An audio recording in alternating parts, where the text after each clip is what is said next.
ਸਤਿ ਸ਼੍ਰੀ ਅਕਾਲ ਜੀ। ਤੁਸੀਂ ਦੇਖ ਰਹੇ ਹੋ ਪੰਜਾਬ ਮੇਲ USA ਟੀਵੀ ਤੇ ਮੈਂ ਹਾਂ ਤੁਹਾਡੇ ਨਾਲ ਸੁਰਭੀ ਸ਼ਰਮਾ। ਖਬਰਾਂ ਦੇ ਇਸ ਬੁਲੇਟਿਨ 'ਚ ਤੁਹਾਡਾ ਬਹੁਤ-ਬਹੁਤ ਸਵਾਗਤ ਹੈ। ਖਬਰਾਂ ਦੇ ਬੁਲੇਟਿਨ ਦੇ ਸਪਾਂਸਰ ਨੇ ਰਿਐਲਟਰ ਗੁਰਜਤਿੰਦਰ ਸਿੰਘ ਰੰਧਾਵਾ। ਹਰ ਤਰ੍ਹਾਂ ਦੀ ਪ੍ਰਾਪਰਟੀ ਖਰੀਦਣ ਅਤੇ ਵੇਚਣ ਦੇ ਲਈ ਤੁਸੀਂ ਸਕਰੀਨ ਤੇ ਦਿੱਤੇ ਨੰਬਰਾਂ ਰਾਹੀਂ ਇਹਨਾਂ ਨੂੰ ਸੰਪਰਕ ਕਰ ਸਕਦੇ ਹੋ। ਪੇਸ਼ ਹਨ ਦੇਸ਼ ਵਿਦੇਸ਼ ਦੀਆਂ ਕੁਝ ਚੋਣਵੀਆਂ ਖਬਰਾਂ। ਅਮਰੀਕਾ 'ਚ 11 ਬੈਂਕਾਂ ਨੇ $30 ਅਰਬ ਦਾ ਪੈਕੇਜ ਦੇ ਕੇ ਫਸਟ ਰਿਪਬਲਿਕ ਬੈਂਕ ਨੂੰ ਡੁੱਬਣ ਤੋਂ ਬਚਾਇਆ। ਅਮਰੀਕਾ, ਕੈਨੇਡਾ, ਭਾਰਤ, ਜਾਪਾਨ ਅਤੇ ਦੱਖਣੀ ਕੋਰੀਆ ਕਰ ਰਹੇ ਹਨ ਸੰਯੁਕਤ ਫੌਜੀ ਅਭਿਆਸ। ਅਮਰੀਕਾ ਦੇ ਵਿੱਚ ਸਿੱਖ ਨੌਜਵਾਨ ਨੇ ਲਾਇਆ ਧਾਰਮਿਕ ਭੇਦਭਾਵ ਦਾ ਦੋਸ਼, ਕਿਹਾ ਕਿਰਪਾਨ ਕਾਰਨ ਮੈਚ ਦੇ ਵਿੱਚ ਨਹੀਂ ਮਿਲੀ ਐਂਟਰੀ। ਕੈਨੇਡਾ ਦੇ ਸ਼ਹਿਰ ਐਡਮਿੰਟਨ 'ਚ 2 ਪੁਲਿਸ ਅਫਸਰਾਂ ਦਾ ਗੋਲੀਆਂ ਮਾਰ ਕੇ ਕਤਲ। ਕੈਨੇਡਾ ਤੋਂ ਆਈ ਮੰਦਭਾਗੀ ਖਬਰ, ਇੱਕ ਹੋਰ ਪੰਜਾਬੀ ਗੱਭਰੂ ਦੀ ਹੋਈ ਮੌਤ। रूसी फाइटर जेट ਦੇ ਅਮਰੀਕੀ ਡਰੋਨ ਟਕਰਾਉਣ ਦਾ ਮਾਮਲਾ, ਅਮਰੀਕੀ ਫੌਜ ਨੇ ਜਾਰੀ ਕੀਤਾ ਵੀਡੀਓ। ਇੱਕ ਹਫ਼ਤੇ ਦੇ ਅੰਦਰ ਅਮਰੀਕਾ ਦੇ 3 ਬੈਂਕਾਂ ਨੂੰ ਲੱਗੇ ਤਾਲੇ, ਜਾਣੋ ਕਿਉਂ ਹੋਇਆ ਅਜਿਹਾ ਸੰਕਟ। ਹੁਣ ਖਬਰਾਂ ਵਿਸਥਾਰ ਦੇ ਨਾਲ।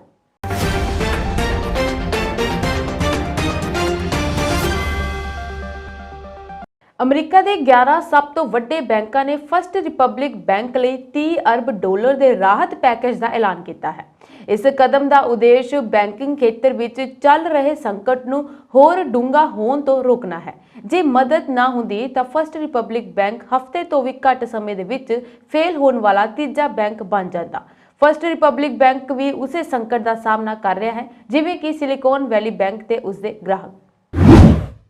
ਅਮਰੀਕਾ, ਕੈਨੇਡਾ, ਭਾਰਤ, ਜਾਪਾਨ ਅਤੇ ਦੱਖਣੀ ਕੋਰੀਆ ਸੰਯੁਕਤ ਪਣਡੁੱਬੀ ਰੋਕੂ ਅਭਿਆਸ ਕਰ ਰਹੇ ਹਨ। ਇਹ ਅਭਿਆਸ ਅਜਿਹੇ ਸਮੇਂ ਵਿੱਚ ਹੋ ਰਿਹਾ ਹੈ ਜਦੋਂ ਜਾਪਾਨ ਅਤੇ ਦੱਖਣੀ ਕੋਰੀਆ ਦੇ ਨੇਤਾ ਚੀਨ ਤੇ ਉੱਤਰੀ ਕੋਰੀਆ ਵੱਲੋਂ ਵੱਧ ਰਹੇ ਖਤਰਿਆਂ ਦੇ ਖਿਲਾਫ ਅਮਰੀਕਾ ਨਾਲ ਆਪਣੇ ਗੱਠਜੋੜ ਨੂੰ ਮਜ਼ਬੂਤ ਕਰਨ ਦੇ ਉਦੇਸ਼ ਨਾਲ ਟੋਕੀਓ ਵਿੱਚ ਸਿਖਰ ਵਾਰਤਾ ਕਰ ਰਹੇ ਹਨ। US ਸਮੇਤ ਫਲੀਟ ਨੇ ਇੱਕ ਪ੍ਰੈਸ ਰਿਲੀਜ਼ ਦੇ ਵਿੱਚ ਕਿਹਾ ਕਿ ਬੁੱਧਵਾਰ ਤੋਂ ਸੀ ਡਰੈਗਨ 23 ਅਭਿਆਸ ਸ਼ੁਰੂ ਹੋਇਆ ਜੋ 270 ਘੰਟਿਆਂ ਤੋਂ ਵੱਧ ਸਮੇਂ ਤੱਕ ਚੱਲੇਗਾ। ਬਿਆਨ ਦੇ ਅਨੁਸਾਰ ਸਾਰੇ ਭਾਗ ਲੈਣ ਵਾਲੇ ਦੇਸ਼ਾਂ ਦੇ ਪਾਇਲਟਾਂ ਤੇ ਫਲਾਈਟ ਅਫਸਰਾਂ ਲਈ ਕਲਾਸਰੂਮ ਸਿਖਲਾਈ ਸੈਸ਼ਨ ਵੀ ਆਯੋਜਿਤ ਕੀਤੇ ਜਾਣਗੇ, ਜਿਸ ਵਿੱਚ ਉਹ ਆਪਣੇ ਦੇਸ਼ਾਂ ਦੀਆਂ ਸਮਰੱਥਾਵਾਂ ਅਤੇ ਉਪਕਰਨਾਂ ਨੂੰ ਸ਼ਾਮਿਲ ਕਰਨ ਵਾਲੀ ਯੋਜਨਾ ਬਣਾਉਣ ਅਤੇ ਰਣਨੀਤੀ ਬਾਰੇ ਚਰਚਾ ਕਰਨਗੇ। ਅਭਿਆਸ ਇੱਕ ਮੁਕਾਬਲੇ ਦੇ ਰੂਪ ਵਿੱਚ ਆਯੋਜਿਤ ਕੀਤਾ ਜਾ ਰਿਹਾ ਹੈ ਜਿਸ ਵਿੱਚ ਦੇਸ਼ ਡਰੈਗਨ ਬੈਲਟ ਜਿੱਤਣ ਲਈ ਸਭ ਤੋਂ ਵੱਧ ਅੰਕ ਹਾਸਲ ਕਰਨ ਦੀ ਕੋਸ਼ਿਸ਼ ਕਰਨਗੇ। ਅਮਰੀਕੀ ਨੇਵੀ ਦੀ ਨੁਮਾਇੰਦਗੀ ਇਸ ਸਮੇਂ ਗੁਆਮ ਵਿੱਚ ਸਥਿਤ 2 P-8A ਪੋਸਟੇਨ ਮੈਰੀਟਾਈਮ ਪੈਟਰੋਲ ਅਤੇ ਟੋਹੀ ਜਹਾਜ਼ ਵੱਲੋਂ ਕੀਤਾ ਜਾ ਰਿਹਾ ਹੈ। ਬਿਆਨ ਵਿੱਚ ਇਹ ਨਹੀਂ ਦੱਸਿਆ ਗਿਆ ਕਿ ਅਭਿਆਸ ਕਿੱਥੇ ਅਤੇ ਕਿਸ ਸਮੇਂ ਹੋ ਰਹੇ ਹਨ। ਇੱਕ ਸਿੱਖ ਨੌਜਵਾਨ ਨੇ ਦਾਅਵਾ ਕੀਤਾ ਹੈ ਕਿ ਉਸ ਨੂੰ ਅਮਰੀਕਾ ਦੇ ਵਿੱਚ ਬਾਸਕਟਬਾਲ ਮੈਚ ਵਿੱਚ ਦਾਖਲ ਹੋਣ ਤੋਂ ਰੋਕਿਆ ਗਿਆ ਕਿਉਂਕਿ ਉਸ ਕੋਲ ਇੱਕ ਕਿਰਪਾਨ ਸੀ। ਮਨਦੀਪ ਸਿੰਘ ਕੈਲੀਫੋਰਨੀਆ ਵਿੱਚ NBA ਟੀਮ ਸੈਕਰਾਮੈਂਟੋ ਕਿੰਗਜ਼ ਨਾਲ ਬਾਸਕਟਬਾਲ ਮੈਚ ਦੇਖਣ ਗਿਆ ਸੀ। ਆਪਣੇ ਟਵਿੱਟਰ ਹੈਂਡਲ ਤੋਂ ਆਯੋਜਨ ਸਥਾਨ ਤੇ ਬਾਹਰ 2 ਆਪਣੀਆਂ ਫੋਟੋਆਂ ਸਾਂਝੀਆਂ ਕਰਦੇ ਹੋਏ ਸਿੰਘ ਨੇ ਕਿਹਾ ਕਿ ਉਸਨੇ ਇਸ ਮੁੱਦੇ ਬਾਰੇ ਕਈ ਲੋਕਾਂ ਨਾਲ ਗੱਲ ਕੀਤੀ ਜਿਸ ਨੂੰ ਉਹਨਾਂ ਨੇ ਧਾਰਮਿਕ ਵਿਤਕਰਾ ਕਿਹਾ, ਪਰ ਕੋਈ ਫਾਇਦਾ ਨਹੀਂ ਹੋਇਆ। ਉਸਨੇ ਟਵੀਟ ਕਰਦੇ ਹੋਏ ਲਿਖਿਆ, ਧਾਰਮਿਕ ਵਿਤਕਰੇ ਦਾ ਅਨੁਭਵ ਕਰਨਾ ਅਤੇ ਸੈਕਰਾਮੈਂਟੋ ਕਿੰਗਜ਼ ਗੇਮ ਵਿੱਚ ਦਾਖਲ ਹੋਣ ਤੋਂ ਇਨਕਾਰ ਕੀਤੇ ਜਾਣਾ ਮੰਦਭਾਗਾ ਹੈ ਕਿਉਂਕਿ ਮੈਂ ਸਿੱਖ ਹਾਂ। ਮੈਨੂੰ ਕਿਰਪਾਨ ਕਾਰਨ ਨਹੀਂ ਜਾਣ ਦਿੱਤਾ ਗਿਆ। 1994 ਤੋਂ ਇਸ ਦਾ ਪ੍ਰਸ਼ੰਸਕ ਹਾਂ ਪਰ ਹੁਣ ਇੰਨਾ ਜ਼ਿਆਦਾ ਨਹੀਂ। ਆਪਣੇ ਟਵੀਟ ਨੂੰ ਜਾਰੀ ਰੱਖਦੇ ਹੋਏ ਉਸਨੇ ਕਿਹਾ ਕਿ ਉਹ ਇਸ ਲਈ ਗਿਆ ਸੀ ਕਿਉਂਕਿ ਉਸਨੂੰ ਪਿਛਲੇ ਹਫ਼ਤੇ ਸੈਕਰਾਮੈਂਟੋ ਕਿੰਗਜ਼ ਤੋਂ ਇੱਕ ਈਮੇਲ ਪ੍ਰਾਪਤ ਹੋਈ ਸੀ ਜਿਸ ਵਿੱਚ ਉਸਨੂੰ ਕਮਿਊਨਿਟੀ ਅੰਬੈਸਡਰ ਵਜੋਂ ਇੱਕ ਖੇਡ ਲਈ ਸੱਦਾ ਦਿੱਤਾ ਗਿਆ ਸੀ। ਜਕਾਰਾ ਮੂਵਮੈਂਟ ਦੇ ਨਾਲ ਇੱਕ ਕਮਿਊਨਿਟੀ ਆਰਗੇਨਾਈਜ਼ਰ ਵਜੋਂ ਕੰਮ ਕਰਦੇ ਹੋਏ ਮੈਂ ਸੈਕਰਾਮੈਂਟੋ ਵਿੱਚ ਸਾਡੇ ਸਿੱਖ ਭਾਈਚਾਰੇ ਨਾਲ ਨੇੜਿਓਂ ਜੁੜਿਆ ਹੋਇਆ ਹਾਂ। ਸੈਕਰਾਮੈਂਟੋ ਕਿੰਗਜ਼ ਨੇ ਪਿਛਲੇ ਹਫ਼ਤੇ ਸਾਨੂੰ ਨਿਕਸ ਗੇਮ ਵਿੱਚ ਕਮਿਊਨਿਟੀ ਅੰਬੈਸਡਰ ਵਜੋਂ ਆਉਣ ਲਈ ਈਮੇਲ ਕੀਤੀ ਸੀ। ਸੈਕਰਾਮੈਂਟੋ ਦੇ ਮੇਅਰ ਡੈਰਲ ਸਟੇਨਬਰਗ, ਸੈਕਰਾਮੈਂਟੋ ਕੌਂਸਲ ਦੀ ਮੈਂਬਰ ਕੇਟੀ ਵੈਲਨ ਜ਼ੂਇਲਾ ਦੇ ਟਵੀਟ ਤੇ ਉਸਨੇ ਕਿਹਾ ਕਿ ਸੈਕਰਾਮੈਂਟੋ ਕਿੰਗਜ਼ ਲਈ ਆਪਣੀ ਕਿਰਪਾਨ ਨਹੀਂ ਉਤਾਰ ਰਿਹਾ ਹਾਂ। ਤੁਹਾਡਾ ਸ਼ਹਿਰ ਆਪਣੇ ਸਿੱਖ ਭਾਈਚਾਰੇ ਨਾਲ ਇਸ ਤਰ੍ਹਾਂ ਦਾ ਵਤੀਰਾ ਕਰਦਾ ਹੈ। ਸਿੰਘ ਦੇ ਟਵੀਟ ਨੂੰ ਟਵਿੱਟਰ ਯੂਜ਼ਰ ਨੇ ਤਿੱਖੀ ਪ੍ਰਤੀਕਿਰਿਆ ਦਿੱਤੀ ਅਤੇ ਇੱਕ ਉਪਭੋਗਤਾ ਨੇ ਕਿਹਾ ਕਿ ਇਹ ਕਦੇ ਵੀ ਸਾਡੇ ਜ਼ਮੀਨ ਨਹੀਂ ਹੋਵੇਗੀ ਅਤੇ ਉਹਨਾਂ ਨੇ ਨਿਯਮ ਹਮੇਸ਼ਾ ਕਾਇਮ ਰਹਿਣਗੇ। ਕੈਨੇਡਾ ਦੇ ਐਡਮਿੰਟਨ ਸ਼ਹਿਰ ਦੀ ਪੁਲਿਸ ਨੇ ਵੀਰਵਾਰ ਨੂੰ ਕਿਹਾ ਕਿ 2 ਗਸ਼ਤੀ ਅਫਸਰਾਂ ਦੀ ਇੱਕ ਕਾਲ ਦਾ ਜਵਾਬ ਦਿੰਦਿਆਂ ਮੌਤ ਹੋ ਗਈ। ਪੁਲਿਸ ਨੇ ਤੁਰੰਤ ਇਸ ਬਾਰੇ ਕੋਈ ਵੇਰਵਾ ਜਾਰੀ ਨਹੀਂ ਕੀਤਾ ਕਿ ਕੀ ਹੋਇਆ। ਪੁਲਿਸ ਮੁਖੀ ਡੈਲ ਮੈਕਫੀ ਦੇ ਵੀਰਵਾਰ ਨੂੰ ਬਾਅਦ ਵਿੱਚ ਇੱਕ ਬਿਆਨ ਦੇਣ ਦੀ ਉਮੀਦ ਸੀ ਕੈਨੇਡੀਅਨ ਪ੍ਰਧਾਨ ਮੰਤਰੀ ਜਸਟਿਨ ਟਰੂਡੋ ਨੇ ਟਵੀਟ ਕਰਕੇ ਅਫਸਰਾਂ ਦੇ ਚਹੇਤਿਆਂ ਅਤੇ ਸਹਿਯੋਗੀਆਂ ਪ੍ਰਤੀ ਹਮਦਰਦੀ ਅਤੇ ਸਮਰਥਨ ਜ਼ਾਹਿਰ ਕੀਤਾ। ਟਰੂਡੋ ਨੇ ਲਿਖਿਆ, ਹਰ ਰੋਜ਼ ਪੁਲਿਸ ਅਧਿਕਾਰੀ ਲੋਕਾਂ ਨੂੰ ਸੁਰੱਖਿਅਤ ਰੱਖਣ ਲਈ ਆਪਣੇ ਆਪ ਨੂੰ ਨੁਕਸਾਨ ਪਹੁੰਚਾਉਂਦੇ ਹਨ। ਖਬਰ ਹੈ ਕਿ 2 ਐਡਮਿੰਟਨ ਪੁਲਿਸ ਅਫਸਰਾਂ ਨੂੰ ਡਿਊਟੀ ਦੌਰਾਨ ਮਾਰਿਆ ਗਿਆ ਹੈ। ਮੌਤਾਂ ਦੇ ਜਵਾਬ 'ਚ ਐਡਮਿੰਟਨ ਪੁਲਿਸ ਕਮਿਸ਼ਨ ਨੇ ਇੱਕ ਜਨਤਕ ਮੀਟਿੰਗ ਨੂੰ ਰੱਦ ਕਰ ਦਿੱਤਾ, ਜਿਸ ਦੀ ਵੀਰਵਾਰ ਯੋਜਨਾ ਬਣਾਈ ਗਈ ਸੀ।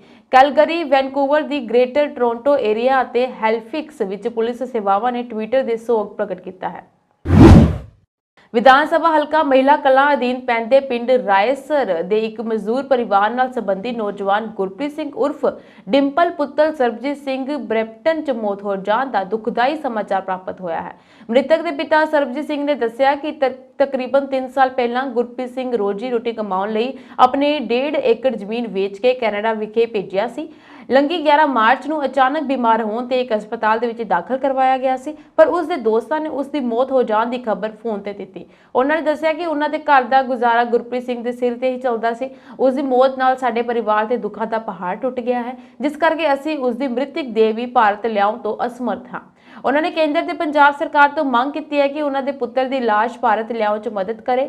ਇਸ ਮੌਕੇ ਭਾਰਤੀ ਕਿਸਾਨ ਯੂਨੀਅਨ ਦੇ ਜ਼ਿਲ੍ਹਾ ਪ੍ਰਧਾਨ ਜਗਸੀਰ ਸਿੰਘ ਸੀਰਾ, ਚੀਨੀਵਾਲ, ਜ਼ਿਲ੍ਹਾ ਮੀਤ ਪ੍ਰਧਾਨ ਸਤਨਾਮ ਸਿੰਘ ਰਾਏਸਰ, ਸਰਪੰਚ ਗੁਰਪ੍ਰੀਤ ਸਿੰਘ ਗਿੱਲ, ਗੁਰਬਾਸ ਵਿਰਕ, ਸਾਬਕਾ ਸਰਪੰਚ ਅਤੇ ਹੋਰ ਬਹੁਤ ਸਾਰੇ ਕੇਂਦਰ ਤੇ ਪੰਜਾਬ ਸਰਕਾਰ ਤੋਂ ਮੰਗ ਕੀਤੀ ਕਿ ਮ੍ਰਿਤਕ ਨੌਜਵਾਨ ਗੁਰਪ੍ਰੀਤ ਸਿੰਘ ਦੀ ਲਾਸ਼ ਭਾਰਤ ਲਿਆਉਣ ਲਈ ਕਦਮ ਚੁੱਕੇ ਜਾਣ। ਅਮਰੀਕੀ ਰੱਖਿਆ ਮੰਤਰਾਲੇ ਦੇ ਹੈੱਡਕੁਆਰਟਰ ਪੈਂਟਾਗਨ ਦੇ ਕਾਲਾ ਸਾਗਰ ਤੇ ਅੰਤਰਰਾਸ਼ਟਰੀ ਹਵਾਈ ਖੇਤਰ 'ਚ ਅਮਰੀਕੀ ਹਵਾਈ ਸੈਨਾ ਦੇ ਨਿਗਰਾਨੀ ਡਰੋਨ ਤੇ ਰਸਤੇ 'ਚ ਰੂਸੀ ਫਾਈਟਰ ਜੈਟ ਦੇ ਅਸੁਰੱਖਿਅਤ ਪਹੁੰਚ ਦਾ ਵੀਡੀਓ ਜਾਰੀ ਕੀਤਾ ਹੈ। 42 ਸੈਕਿੰਡ ਦਾ ਵੀਡੀਓ ਵੀਰਵਾਰ ਨੂੰ ਜਾਰੀ ਕੀਤਾ ਗਿਆ। ਪੈਂਟਾਗਨ ਨੇ ਕਿਹਾ ਕਿ ਵੀਡੀਓ ਵਿੱਚ ਦਿਖਾਇਆ ਗਿਆ ਹੈ ਕਿ ਇੱਕ ਰੂਸੀ Su-27 ਅਮਰੀਕੀ MQ-9 ਡਰੋਨ ਦੇ ਪਿਛਲੇ ਪਾਸੇ ਪਹੁੰਚਦਾ ਹੈ ਅਤੇ ਜਿਵੇਂ ਹੀ ਇਹ ਲੰਘਦਾ ਹੈ, ਇੰਧਨ ਛੱਡਣਾ ਸ਼ੁਰੂ ਕਰ ਦਿੰਦਾ ਹੈ। ਅਮਰੀਕੀ ਫੌਜ ਨੇ ਕਿਹਾ ਕਿ ਉਸ ਨੇ ਮੰਗਲਵਾਰ ਨੂੰ ਇੱਕ MQ-9 ਰੀਪਰ ਨੂੰ ਸਮੁੰਦਰ ਵਿੱਚ ਸੁੱਟ ਦਿੱਤਾ, ਜਦੋਂ ਰੂਸੀ ਲੜਾਕੂ ਜਹਾਜ਼ ਨੇ ਮਾਨਵ ਰਹਿਤ ਹਵਾਈ ਵਾਹਨ ਤੇ ਇੰਧਨ ਸੁੱਟਿਆ, ਜਿਸ ਨਾਲ ਉਸ ਦੇ ਆਪਟੀਕਲ ਯੰਤਰਾਂ ਨੂੰ ਇਸ ਨੂੰ ਦੇਖਣ ਤੋਂ ਰੋਕਿਆ ਗਿਆ ਅਤੇ ਇਸ ਦੇ ਪ੍ਰੋਪੇਲਰ ਨੂੰ ਵਿਗਾੜਨ ਦੀ ਸਪਸ਼ਟ ਕੋਸ਼ਿਸ਼ ਲਈ ਮਜਬੂਰ ਕੀਤਾ ਗਿਆ ਸੀ। ਪਿਛਲੇ ਪੰਦਰਵਾੜੇ ਦੌਰਾਨ ਦਿਨ ਅਮਰੀਕਾ ਬੈਂਕਾਂ ਦੇ ਡੁੱਬਣ ਦੀ ਖਬਰ ਸਾਹਮਣੇ ਆਈ ਸੀ। ਹਾਲਾਂਕਿ ਅਮਰੀਕੀ ਸਰਕਾਰ ਉਹਨਾਂ ਨੂੰ ਬਚਾਉਣ ਦੇ ਲਈ ਅੱਗੇ ਆਈ ਹੈ, ਪਰ ਉਹਨਾਂ ਦੇ ਭਵਿੱਖ ਨੂੰ ਲੈ ਕੇ ਅਜੇ ਵੀ ਅਨਿਸ਼ਚਿਤਤਾ ਬਣੀ ਹੋਈ ਹੈ। ਪਿਛਲੇ ਸ਼ੁੱਕਰਵਾਰ ਨੂੰ ਰੈਗੂਲੇਟਰਾਂ ਨੇ ਬੈਂਕ ਦੀ ਦੌੜ ਤੋਂ ਬਾਅਦ ਸਿਲੀਕਨ ਵੈਲੀ ਬੈਂਕ ਨੂੰ ਬੰਦ ਕਰਨ ਦਾ ਫੈਸਲਾ ਕੀਤਾ। ਐਤਵਾਰ ਤੱਕ ਨਿਊਯਾਰਕ ਸਥਿਤ ਇੱਕ ਹੋਰ ਪ੍ਰਮੁੱਖ ਬੈਂਕ ਸਿਗਨੇਚਰ ਬੈਂਕ ਵੀ ਢਾਹ ਦਿੱਤਾ ਗਿਆ। SVB ਵਿੱਚ ਤਾਲਾਬੰਦੀ ਤੋਂ 2 ਦਿਨ ਪਹਿਲਾਂ ਕ੍ਰਿਪਟੋ ਬੈਂਕ ਸਿਲਵਰਗੇਟ ਨੇ ਵੀ ਆਪਣਾ ਕਾਰੋਬਾਰ ਬੰਦ ਕਰਨ ਦਾ ਐਲਾਨ ਕੀਤਾ ਸੀ। ਉਸ ਦੇ ਨਾਲ ਹੀ ਇੱਕ ਸਾਂਝੇ ਬਿਆਨ ਵਿੱਚ US ਦੇ ਖਜ਼ਾਨਾ ਵਿਭਾਗ, ਫੈਡਰਲ ਰਿਜ਼ਰਵ ਅਤੇ ਫੈਡਰਲ ਡਿਪੋਜ਼ਿਟ ਇੰਸ਼ੋਰੈਂਸ ਕਾਰਪੋਰੇਸ਼ਨ ਨੇ ਕਿਹਾ ਕਿ ਸੰਕਟਗ੍ਰਸਤ ਬੈਂਕਾਂ ਦੇ ਵਿੱਚ ਜਮ੍ਹਾਂ ਰਕਮਾਂ ਦੀ ਗਾਰੰਟੀ ਹੋਵੇਗੀ, ਪਰ ਟੈਕਸਦਾਤਾ ਦੇ ਪੈਸੇ ਦੁਆਰਾ ਨਹੀਂ। FDIC ਦੇ ਅਨੁਸਾਰ 2001 ਤੋਂ ਹੁਣ ਤੱਕ 563 ਬੈਂਕ ਅਸਫਲਤਾਵਾਂ ਹੋਈਆਂ ਹਨ। ਅਕਤੂਬਰ 2020 ਦੇ ਵਿੱਚ ਕੰਸਾਸ ਸਥਿਤ ਐਲਾਮੇਨਾ ਸਟੇਟ ਬੈਂਕ ਦੇ ਟੁੱਟਣ ਤੋਂ ਬਾਅਦ ਇਸ ਸੂਚੀ ਦੇ ਵਿੱਚ SVB ਦੇ ਅਤੇ ਸਿਗਨੇਚਰ ਬੈਂਕ ਦੇ ਨਾਮ ਵੀ ਸ਼ਾਮਲ ਕੀਤੇ ਗਏ ਹਨ। SVB ਅਤੇ ਸਿਗਨੇਚਰ ਬੈਂਕ ਦਾ ਢਹਿ ਜਾਣਾ US ਇਤਿਹਾਸ ਦੇ ਵਿੱਚ ਦੂਜਾ ਅਤੇ ਤੀਜਾ ਸਭ ਤੋਂ ਵੱਡਾ ਬੈਂਕ ਢਹਿ ਸੀ। 2008 ਦੀ ਮੰਦੀ ਦੌਰਾਨ ਵਾਸ਼ਿੰਗਟਨ ਆਪਸੀ ਤਬਾਹੀ ਨੂੰ ਦੁਨੀਆ ਦਾ ਸਭ ਤੋਂ ਵੱਡਾ ਬੈਂਕ ਢਹਿ ਮੰਨਿਆ ਜਾਂਦਾ ਹੈ। ਕੈਨੇਡਾ ਦੇ ਇੱਕ ਉੱਘੇ ਸਿੱਖ ਆਗੂ ਜਗਮੀਤ ਸਿੰਘ ਦੀ ਪੱਗ ਦੇ ਰੰਗ ਨੂੰ ਲੈ ਕੇ ਟੋਰਾਂਟੋ ਸਨ ਤੇ ਇੱਕ ਪੱਤਰਕਾਰ ਵੱਲੋਂ ਟਵੀਟ ਕੀਤਾ ਗਿਆ ਸੀ ਕਿ ਭਾਈਚਾਰੇ ਵੱਲੋਂ ਤਿੱਖੀਆਂ ਪ੍ਰਤੀਕਿਰਿਆਵਾਂ ਆਉਣ ਤੋਂ ਬਾਅਦ ਟਵੀਟ ਨੂੰ ਹਟਾ ਦਿੱਤਾ ਗਿਆ। ਇਸ ਟਵੀਟ ਨੂੰ ਅਸੰਵੇਦਨਸ਼ੀਲ ਅਤੇ ਅਨੁਚਿਤ ਕਰਾਰ ਦਿੱਤਾ ਗਿਆ ਸੀ। ਜਦੋਂ ਸੰਸਦ ਮੈਂਬਰਾਂ ਨੇ ਪਿਛਲੇ ਹਫ਼ਤੇ ਹਾਊਸ ਆਫ ਕਾਮਨਜ਼ ਵਿੱਚ ਕਰਿਆਨੇ ਦੀਆਂ ਕੀਮਤਾਂ ਦੀ ਮਹਿੰਗਾਈ ਤੇ ਸਵਾਲ ਉਠਾਏ ਸਨ ਤਾਂ ਸਿਆਸੀ ਕਾਲਮਨਵੀਸ ਬ੍ਰਾਇਨ ਲੀਲੀ ਨੇ ਨਿਊ ਡੈਮੋਕ੍ਰੈਟਿਕ ਪਾਰਟੀ ਦੇ ਨੇਤਾ ਜਗਮੀਤ ਸਿੰਘ ਦੀ ਇੱਕ ਤਸਵੀਰ ਕੈਪਸ਼ਨ ਨਾਲ ਟਵੀਟ ਕੀਤੀ ਸੀ। ਟਵੀਟ ਦੇ ਵਿੱਚ ਲਿਖਿਆ ਸੀ ਕਿ ਇੰਜ ਲੱਗਦਾ ਹੈ ਕਿ ਜਿਵੇਂ ਜਗਮੀਤ ਨੇ ਕਮੇਟੀ ਵਿੱਚ ਗੈਲਨ ਵੈਸਟਨ ਨੂੰ ਗ੍ਰਿਲ ਕਰਨ ਲਈ ਅੱਜ ਆਪਣੇ ਨੋ ਨੇਮ ਦੀ ਪੱਗ ਪਹਿਨੀ ਹੋਈ ਹੈ। Galen Weston George Weston Limited ਦੇ CEO ਅਤੇ ਲੋਬਲਾਸ ਦੇ ਕਾਰਜਕਾਰੀ ਚੇਅਰਮੈਨ ਅਤੇ ਪ੍ਰਧਾਨ ਹਨ। ਉਹ ਖੇਤੀਬਾੜੀ ਬਾਰੇ ਸੰਸਦੀ ਸਥਾਈ ਕਮੇਟੀ ਦੇ ਸਾਹਮਣੇ ਪੇਸ਼ ਹੋਏ ਸਨ। ਲੀਲੀ ਨੇ ਕਿਹਾ ਕਿ ਮੈਂ ਜਾਣਦਾ ਹਾਂ ਕਿ ਉਹ ਖਾਸ ਦਿਨਾਂ ਜਾਂ ਮੌਕੇ ਲਈ ਰੰਗ ਬਦਲਦਾ ਹੈ, ਪਰ ਅੱਜ ਨੋ ਨੇਮ ਪੀਲਾ ਦੇਖਣ ਦੀ ਉਮੀਦ ਨਹੀਂ ਕੀਤੀ ਸੀ ਕਿ ਇਹ ਕੋਈ ਮਕਸਦ ਕਾਰਨ ਹੈ ਜਾਂ ਇਤਫਾਕ। उधर वर्ल्ड सिख ऑर्गेनाइजेशन की बुलारन गुरप्रीत कौर राय ने एक न्यूज़ चैनल ਨੂੰ ਦੱਸਿਆ कि लिली ਦੀਆਂ ਟਿੱਪਣੀਆਂ बहुत ही असंवेदनशील, अनुचित ਅਤੇ ਦੁਖਦਾਈ ਸਨ।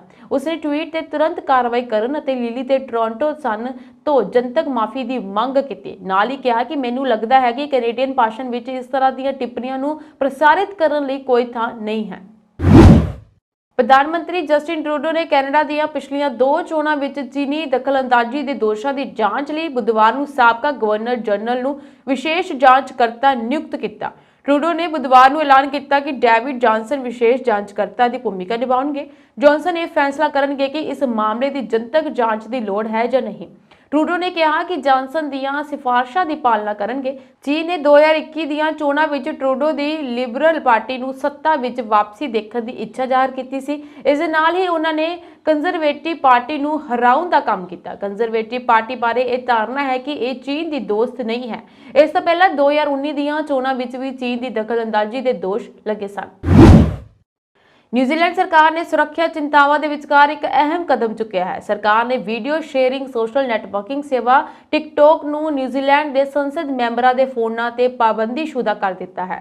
यह जानकारी सामने आई कि न्यूजीलैंड हेराल्ड अनुसार संसदीय सेवा के मुख्य कार्यकारी राफेल गोजालेज मोंट्रो ने कहा कि जोखम स्वीकारन योग नहीं है क्योंकि सोशल मीडिया सेवा नूं लैके पूरी दुनिया दे विच सख्त कार्रवाई कीतियां जा रही हैं।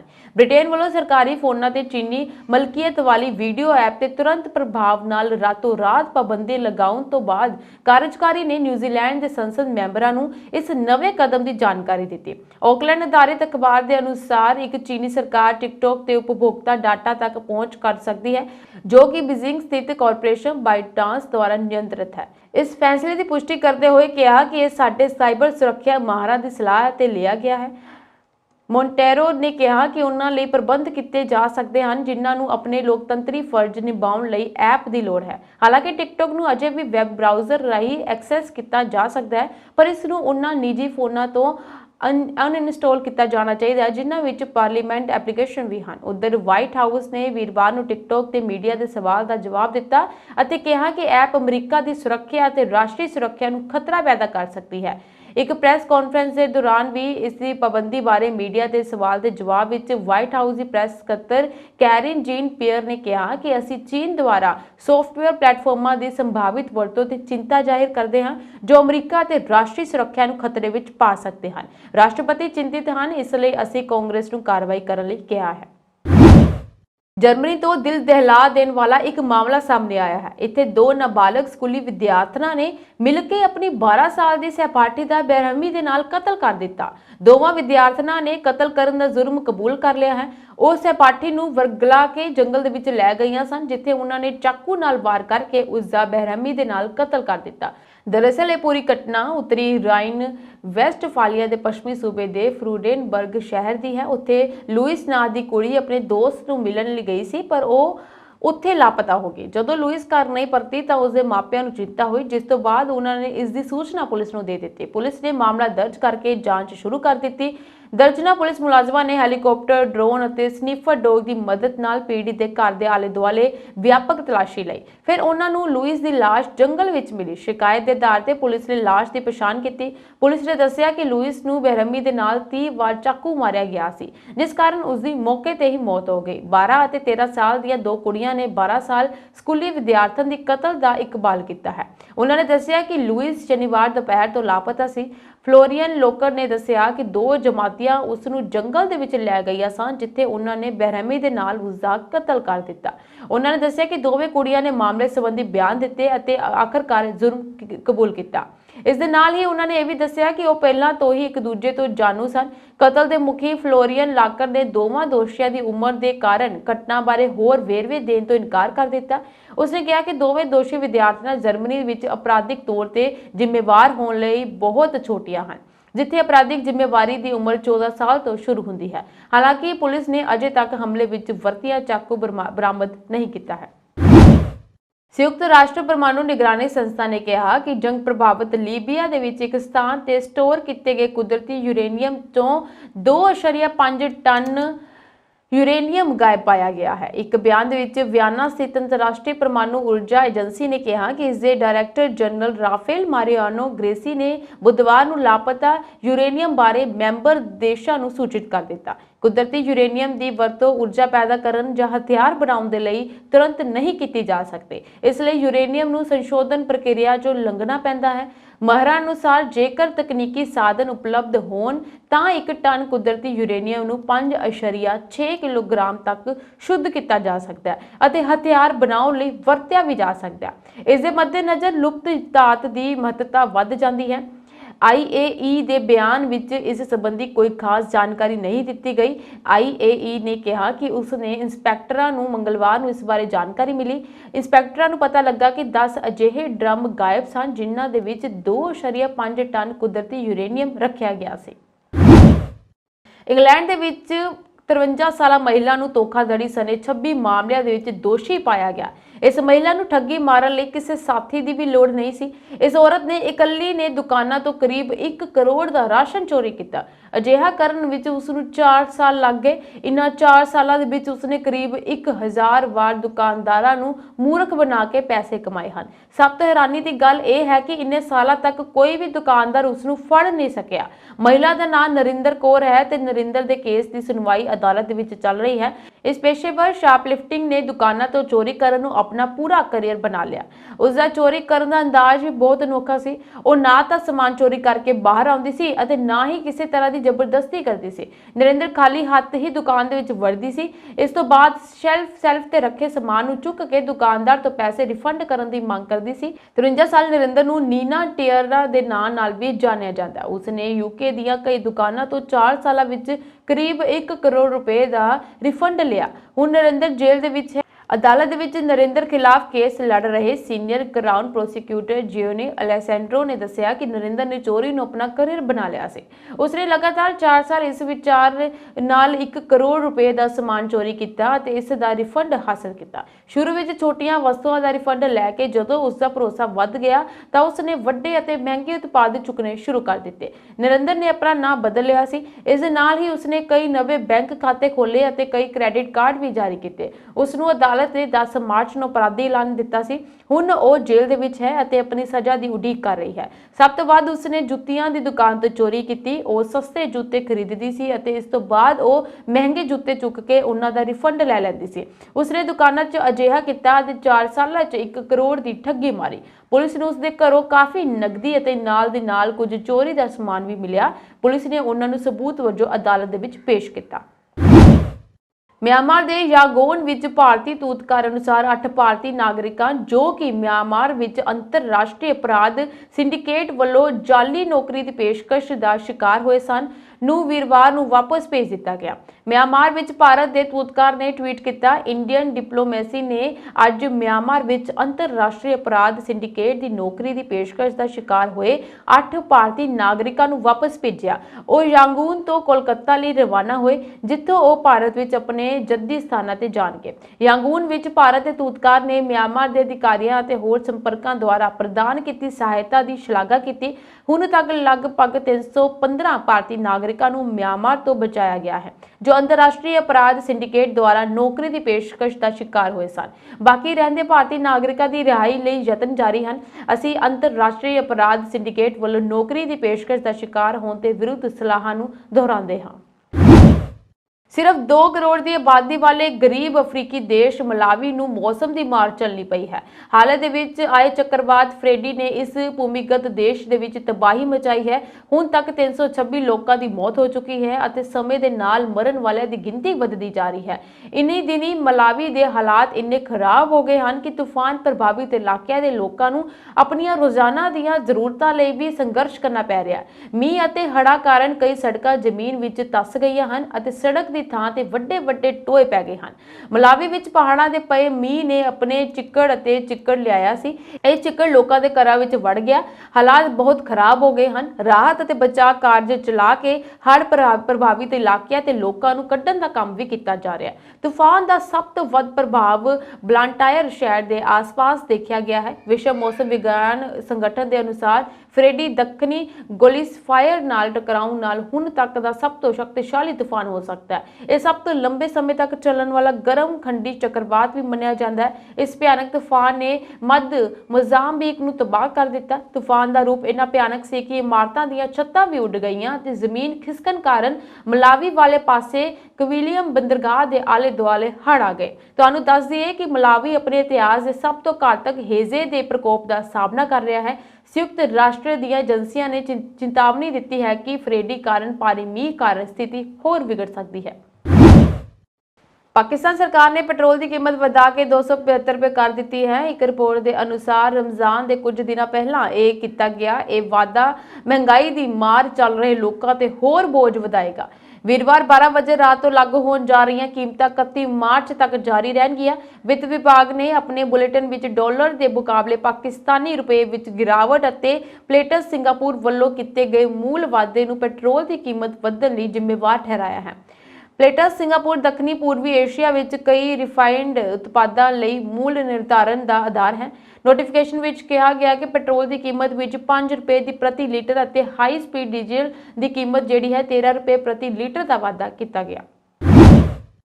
ਲੱਖਾਂ ਹੋਰਨਾਂ ਪੰਜਾਬੀਆਂ ਵਾਂਗੂ ਆਪਣੇ ਬੱਚਿਆਂ ਲਈ ਰੋਜੀ ਰੋਟੀ ਕਮਾਉਣ ਅਤੇ ਉਹਨਾਂ ਦੇ ਭਵਿੱਖ ਨੂੰ ਸੁਨਹਿਰੀ ਬਣਾਉਣ ਦੀ ਖਾਤਰ ਵਿਦੇਸ਼ਾਂ ਵਿੱਚ ਜਾ ਰਹੇ ਅਤੇ ਵਸ ਰਹੇ ਲੋਕਾਂ ਵਾਂਗੂ ਬਰਨਾਲਾ ਜ਼ਿਲ੍ਹੇ ਦੇ ਪਿੰਡ ਕੱਟੂ ਨਾਲ ਸੰਬੰਧਿਤ ਗੁਰਬਖਸ਼ ਸਿੰਘ 47 ਦੀ ਇਟਲੀ ਦੇ ਵਿੱਚ ਅਚਾਨਕ ਮੌਤ ਹੋ ਜਾਣ ਦਾ ਦੁਖਦਾਇਕ ਸਮਾਚਾਰ ਪ੍ਰਾਪਤ ਹੋਇਆ ਹੈ। ਮਿਲੀ ਜਾਣਕਾਰੀ ਅਨੁਸਾਰ ਮ੍ਰਿਤਕ ਗੁਰਬਖਸ਼ ਸਿੰਘ ਪੁੱਤਰ ਗੁਰਚਰਨ ਸਿੰਘ ਇਟਲੀ ਦੀ ਰਾਜਧਾਨੀ ਰੋਮ ਦੇ ਨੇੜਲੇ ਸ਼ਹਿਰ ਅਪਰੀਲੀਆ ਵਿਖੇ ਪਿਛਲੇ 17 ਸਾਲ ਤੋਂ ਰਹਿ ਰਿਹਾ ਸੀ। ਬੀਤੇ ਦਿਨੀ ਜਦੋਂ ਉਹ ਦੇਰ ਸ਼ਾਮ ਬਾਅਦ ਕੰਮ ਤੋਂ ਘਰ ਵਾਪਸ ਆਇਆ ਤਾਂ ਛਾਤੀ ਵਿੱਚ ਦਰਦ ਹੋਣ ਮਗਰੋਂ ਉਸ ਦੀ ਮੌਤ ਹੋ ਗਈ।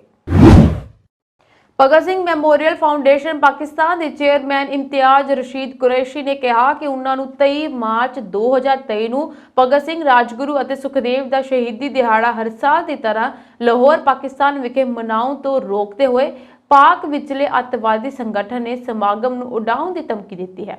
ਭਗਤ ਸਿੰਘ ਫਾਊਂਡੇਸ਼ਨ ਨੇ ਅੱਤਵਾਦੀ ਸੰਗਠਨਾਂ ਦੀ ਪਰਵਾਹ ਨਾ ਕਰਦਿਆਂ ਇਹ ਦਿਨ ਪਹਿਲਾਂ ਵਾਂਗ ਹੀ ਵੱਡੇ ਪੱਧਰ ਤੇ ਮਨਾਉਣ ਦਾ ਫੈਸਲਾ ਲਿਆ ਹੈ। ਇਸ ਸੰਬੰਧੀ ਭਗਤ ਸਿੰਘ ਮੈਮੋਰੀਅਲ ਫਾਊਂਡੇਸ਼ਨ ਪਾਕਿਸਤਾਨ ਦੇ ਆਗੂ ਜਨਾਬ ਕੁਰੈਸ਼ੀ ਨੇ ਕਿਹਾ ਕਿ ਉਹਨਾਂ ਨੂੰ ਪਿਛਲੇ ਦਿਨਾਂ ਤੋਂ ਕਈ ਅੱਤਵਾਦੀ ਸੰਗਠਨਾਂ ਵੱਲੋਂ ਇਹ ਸਮਾਗਮ ਨਾ ਕਰਨ ਲਈ ਧਮਕਾਇਆ ਜਾ ਰਿਹਾ ਹੈ। ਉਹਨਾਂ ਨੇ ਇਹ ਵੀ ਕਿਹਾ ਕਿ ਜੇਕਰ ਇਸ ਸਮਾਗਮ ਦੌਰਾਨ ਕੋਈ ਵੀ ਕਿਸੇ ਵੀ ਕਿਸਮ ਦਾ ਜਾਨੀ ਮਾਲੀ ਨੁਕਸਾਨ ਹੋਇਆ ਤਾਂ ਪਾਕਿਸਤਾਨ ਸਰਕਾਰ ਇਸ ਦਾ ਮੁੱਖ ਤੌਰ ਤੇ ਜ਼ਿੰਮੇਦਾਰ ਹੋਵੇਗੀ। ਯੂਕੇ ਦੇ ਵਿੱਚ ਪੰਜਾਬੀਆਂ ਨੂੰ ਮਿਹਨਤਕਸ਼ ਭਾਈਚਾਰੇ ਵਜੋਂ ਸਤਿਕਾਰ ਮਿਲਦਾ ਆ ਰਿਹਾ ਹੈ, ਪਰ ਹੁਣ ਜਿਸ ਖਬਰ ਦਾ ਜ਼ਿਕਰ ਕਰਨ ਜਾ ਰਹੇ ਹਾਂ ਉਹ ਸਿਰਫ ਨੀਵੀਂ ਪਵਾਉਣ ਲਈ ਹੀ ਕਾਫੀ ਨਹੀਂ, ਸਗੋਂ ਪੰਜਾਬੀ ਭਾਈਚਾਰੇ ਅਤੇ ਦਸਤਾਰ ਦੇ ਕਿਰਦਾਰ ਨੂੰ ਵੀ ਢਾਹ ਲਾਉਣ ਵਾਲੀ ਹੈ। ਪੰਜਾਬ ਦੇ ਜੰਮੇ ਜਾਏ 3 ਸ਼ੇਰ ਯੋਧਿਆਂ ਨੇ ਆਪਣੀ ਬਹਾਦਰੀ ਇਹ ਦਿਖਾਈ ਕਿ ਬਜ਼ੁਰਗਾਂ, ਤੁਰਨ ਫਿਰਨ ਤੋਂ ਅਸਮਰਥ ਲੋਕਾਂ ਜਾਂ ਮਾੜੀ ਮਾਨਸਿਕ ਸਿਹਤ ਵਾਲੇ ਲੋਕਾਂ ਨੂੰ ਫੋਨ ਕਾਲਾਂ ਰਾਹੀਂ ਗੁੰਮਰਾਹ ਕਰਕੇ 1,20,000 ਪੌਂਡ ਤੋਂ ਵਧੇਰੇ ਦੀ ਰਾਸ਼ੀ ਠੱਗਣ 'ਚ ਕਾਮਯਾਬੀ ਹਾਸਲ ਕੀਤੀ ਸੀ।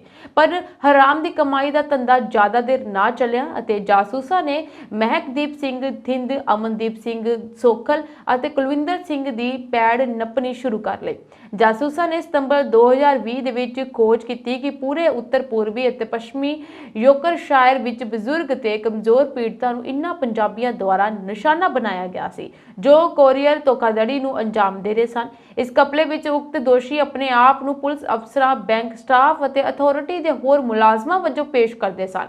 ਉਹ ਪੀੜਤਾਂ ਨੂੰ ਟੈਲੀਫੋਨ ਕਾਲ ਕਰਦੇ ਸਨ ਅਤੇ ਉਹਨਾਂ ਨੂੰ ਯਕੀਨ ਦਿਵਾਉਂਦੇ ਸਨ ਕਿ ਉਹਨਾਂ ਦੇ ਬੈਂਕ ਖਾਤਿਆਂ ਵਿੱਚ ਘਪਲਾ ਹੋਇਆ ਹੈ। ਫਿਰ ਅਪਰਾਧੀ ਉਹਨਾਂ ਨੂੰ ਨਕਦੀ, ਕੀਮਤੀ ਵਸਤਾਂ ਅਤੇ ਬੈਂਕ ਵੇਰਵਿਆਂ ਦੇ ਰੂਪ ਦੇ ਵਿੱਚ ਮਹੱਤਵਪੂਰਨ ਸਬੂਤ ਦੇ ਕੇ ਜਾਂਚ ਵਿੱਚ ਮਦਦ ਕਰਨ ਲਈ ਕਹਿੰਦੇ ਸਨ। ਉਕਤ ਦੋਸ਼ੀ ਇਸ ਜਾਣਕਾਰੀ ਦੀ ਵਰਤੋਂ ਪੀੜਤਾਂ ਦੇ ਵੱਡੀ ਰਕਮ ਚੋਰੀ ਕਰਨ ਲਈ ਕਰਦੇ ਸਨ, ਜਿਸ ਵਿੱਚ ਉਹਨਾਂ ਨੂੰ ਡਾਕ ਰਾਹੀਂ ਕੀਮਤੀ ਸਮਾਨ ਅਤੇ ਨਕਦੀ ਭੇਜਣ ਲਈ ਕਹਿਣਾ ਵੀ ਸ਼ਾਮਲ ਹੈ। North East regional organised crime unit ਦੇ ਮਾਹਿਰ ਧੋਖਾਧੜੀ ਅਫਸਰਾਂ ਨੂੰ ਜਦੋਂ ਇਸ ਕਪਲੇ ਬਾਰੇ ਪਤਾ ਲੱਗਾ ਤਾਂ ਉਹਨਾਂ ਨੇ ਜਾਂਚ ਸ਼ੁਰੂ ਕਰ ਦਿੱਤੀ। ਉਹਨਾਂ ਦੀ ਪੁੱਛ ਪੜਤਾਲ ਤੇ ਉਹਨਾਂ ਨੂੰ ਮਹਿਕਦੀਪ ਥਿੰਦ, ਅਮਨਦੀਪ ਸੋਖਲ ਅਤੇ ਕੁਲਵਿੰਦਰ ਸਿੰਘ ਤੱਕ ਪਹੁੰਚਾਇਆ ਗਿਆ। ਅਮਰੀਕਾ ਦੇ ਇੱਕ ਹੈਰਾਨ ਕਰਨ ਦੇਣ ਵਾਲਾ ਮਾਮਲਾ ਸਾਹਮਣੇ ਆਇਆ। ਇੱਥੇ ਇੱਕ ਔਰਤ ਨੇ 28 ਸਾਲ ਦੀ ਉਮਰ ਤੱਕ ਪਹੁੰਚਦੇ 9 ਬੱਚਿਆਂ ਨੂੰ ਜਨਮ ਦੇ ਦਿੱਤਾ। ਅਮਰੀਕਾ ਦੇ ਲਾਸ ਵੇਗਸ ਦੇ ਵਿੱਚ 39 ਸਾਲ ਕੋਰਾ ਡਿਊਕ ਆਪਣੇ 42 ਸਾਲ ਪਤੀ ਆਂਦਰੇ ਡਿਊਕ ਨਾਲ ਰਹਿੰਦੀ ਹੈ। ਇਨੇ ਦਿਨੀ ਉਹ ਸੋਸ਼ਲ ਮੀਡੀਆ ਤੇ ਚਰਚਾ 'ਚ ਹੈ ਕਿਉਂਕਿ 28 ਸਾਲ ਦੀ ਉਮਰ ਦੇ ਤੱਕ ਉਸਨੇ 9 ਬੱਚੇ ਹੋ ਗਏ ਸਨ। ਸਭ ਤੋਂ ਅਜੀਬ ਗੱਲ ਇਹ ਹੈ ਕਿ ਉਹ ਲਗਾਤਾਰ 10 ਸਾਲ ਤੋਂ ਗਰਭਵਤੀ ਸੀ। ਅੱਜ ਦੇ ਸਮੇਂ 'ਚ ਜਿੱਥੇ ਔਰਤ ਬੱਚੇ ਪੈਦਾ ਕਰਨ ਤੋਂ ਬਾਅਦ ਆਪਣੇ ਫਿਗਰ ਨੂੰ ਲੈ ਕੇ ਫਿਕਰਮੰਦ ਰਹਿੰਦੀਆਂ ਹਨ, ਉੱਥੇ ਹੀ ਕਈ ਵਾਰ ਉਹ ਮਾਂ ਨਹੀਂ ਬਣਨਾ ਚਾਹੁੰਦੀਆਂ। ਪਰ ਕੋਰਾ ਨੇ 9 ਬੱਚੇ ਹੋਣ ਦੇ ਬਾਵਜੂਦ ਵੀ ਆਪਣੀ ਫਿਗਰ ਨੂੰ ਚੰਗੀ ਤਰ੍ਹਾਂ ਬਰਕਰਾਰ ਰੱਖਿਆ। ਦਰਅਸਲ ਕੋਰਾ ਜਿਮ ਵਿੱਚ ਬਹੁਤ ਸਮਾਂ ਬਿਤਾਉਂਦੀ ਹੈ ਅਤੇ ਭਾਰੀ ਵਜ਼ਨ ਵੀ ਚੁੱਕਦੀ ਹੈ, ਜਿਸ ਕਾਰਨ ਉਸਨੇ ਇੱਕ ਜਵਾਨ ਔਰਤ ਦੀ ਤਰ੍ਹਾਂ ਆਪਣੀ ਸਿਹਤ ਬਣਾਈ ਰੱਖੀ। ਕਈ ਵਾਰ ਲੋਕ ਉਸ ਨੂੰ ਆਪਣੇ ਬੱਚਿਆਂ ਦੀ ਵੱਡੀ ਭੈਣ ਵੀ ਸਮਝਦੇ ਸਨ। ਸਾਲ 2000 ਦੇ ਵਿੱਚ ਜਦੋਂ ਉਹ 16 ਸਾਲਾਂ ਦੀ ਸੀ, ਉਹ ਪਹਿਲੀ ਵਾਰ ਗਰਭਵਤੀ ਹੋਈ ਅਤੇ ਉਸਨੇ ਸਾਲ 2021 ਦੇ ਵਿੱਚ ਆਪਣੀ ਵੱਡੀ ਬੇਟੀ ਐਲੀਜ਼ਾ ਨੂੰ ਜਨਮ ਦਿੱਤਾ। ਫਿਰ 2 ਸਾਲ ਬਾਅਦ ਉਸਨੇ ਆਪਣੀ ਦੂਜੀ ਬੇਟੀ ਸ਼ੀਨਾ ਨੂੰ ਜਨਮ ਦਿੱਤਾ। ਇਸੇ ਤਰੀਕੇ ਦੇ ਨਾਲ ਉਹ ਬੱਚਿਆਂ ਨੂੰ ਜਨਮ ਦਿੰਦੀ ਰਹੀ ਤੇ ਇਸ ਨੂੰ 10 ਸਾਲ ਲੱਗ ਗਏ। ਇਹ ਸਨ ਦੇਸ਼ ਵਿਦੇਸ਼ ਦੀਆਂ ਕੁਝ ਚੋਣਵੀਆਂ ਖਬਰਾਂ। ਹੋਰ ਖਬਰਾਂ ਦੇ ਨਾਲ ਜੁੜੇ ਰਹਿਣ ਦੇ ਲਈ ਤੁਸੀਂ ਬਨੇ ਰਹੋ ਪੰਜਾਬ ਮੇਲ USA TV ਦੇ ਨਾਲ।